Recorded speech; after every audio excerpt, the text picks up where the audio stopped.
Bacalah Al-Quran dengan pelan-pelan. Nabi SAW juga pernah ditegur ketika beliau didatangi oleh Jibril. Jibril membaca wahyu, Nabi mengikutinya dengan cepat-cepat. Karena apa? Takut Jibril akan segera pergi meninggalkan beliau. Jadi beliau baca cepat-cepat, laju-laju. Agar apa? Beliau bisa mengulang 2 kali, 3 kali di hadapan Jibril. Maka Allah menegur beliau dengan mengatakan, la tuharrik bihi lisanaka lita'jala bi. Wahai Muhammad, jangan engkau gerakkan lisanmu ini dengan terburu-buru. Agar engkau bisa menguasai Al-Quran itu, wahyu itu, kata Allah Subhanahu wa ta'ala. Fa idza qara'nahu fattabi' Qur'an. Akan tetapi wahai Muhammad, ketika kami baca, baru setelah itu engkau ikuti bacaan yang kami baca. Inna alaina jam'ahu wa Qur'an. Karena yang mengumpulkan Al-Quran itu di dadamu itu siapa? Bukan karena engkau cepat-cepat, bukan karena berapa banyak kali engkau baca Quran itu, bukan.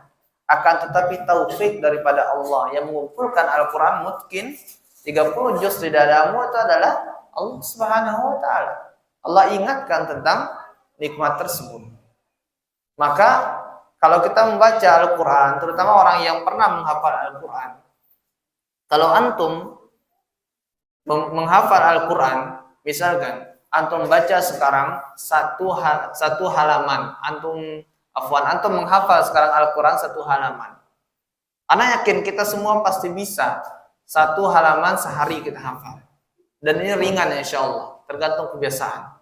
Namun sore antum hafal, atau pagi antum hafal, atau malam antum hafal, tidur saja sebentar, lupa besoknya. Lupa besoknya. Pagi antum hafal, kemudian antum mandi, saat antum berangkat kerja di atas motor, coba ulangi, itu sudah hilang. Kenapa? Karena antum terburu-buru membacanya. Karena antum ingin cepat-cepat menguasai Al-Quran. Padahal Allah Subhanahu wa ta'ala menurunkan Al-Quran dengan cara tartil, dengan cara sedikit demi sedikit.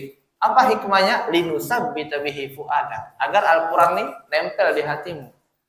Maka kalau semua sekarang, contoh sekarang ada program, kita tidak menyalahkan suatu program, beredar dulu di zaman anak mondok, program 40 hari menghafal Al-Quran 30 juz. Dan ini benar, bisa dihafal dalam waktu 40 hari. Namun hari ke-41 atau 40 hari setengahnya itu sudah hilang, satu pun nggak nempel ibaratnya. Kalau kita ingat masa nyantri dulu, masa nyantri, kita karena banyaknya atau padatnya jadwal kita menghafal Al-Quran. Kita diwajibkan menghafal 1 halaman per hari. 1 halaman per hari selama 6 hari.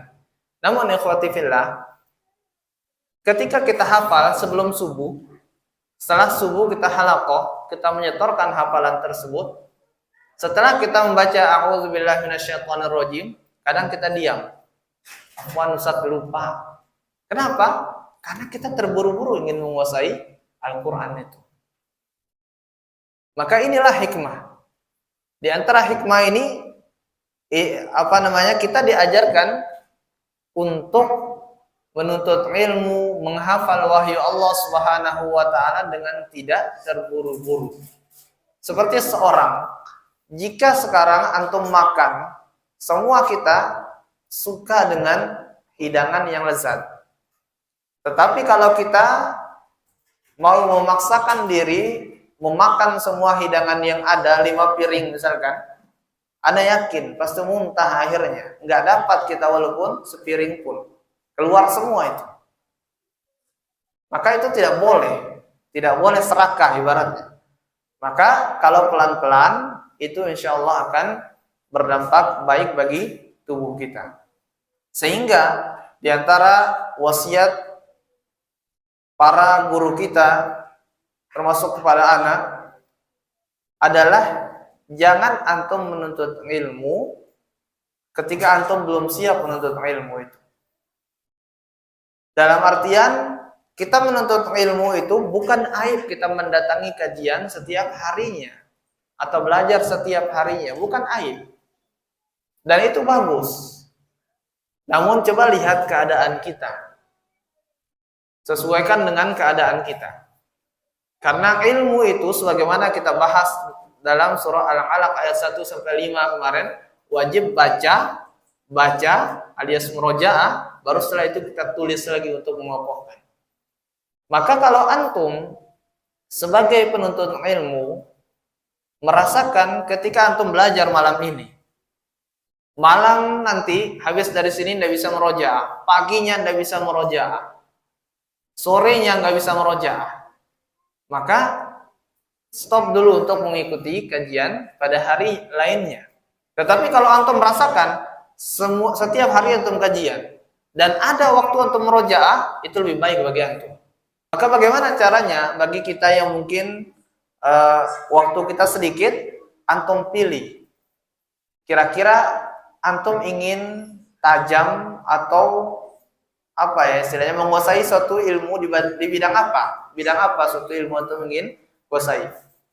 Ketika akidah, maka ikuti terus-menerus kajian akidah.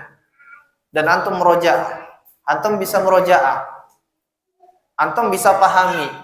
Baru setelah itu, hari selanjutnya, antum ingin menguasai ilmu fikih. Antum ikuti kajian fikih. Antum merasa ilmu antum murojaah bisa.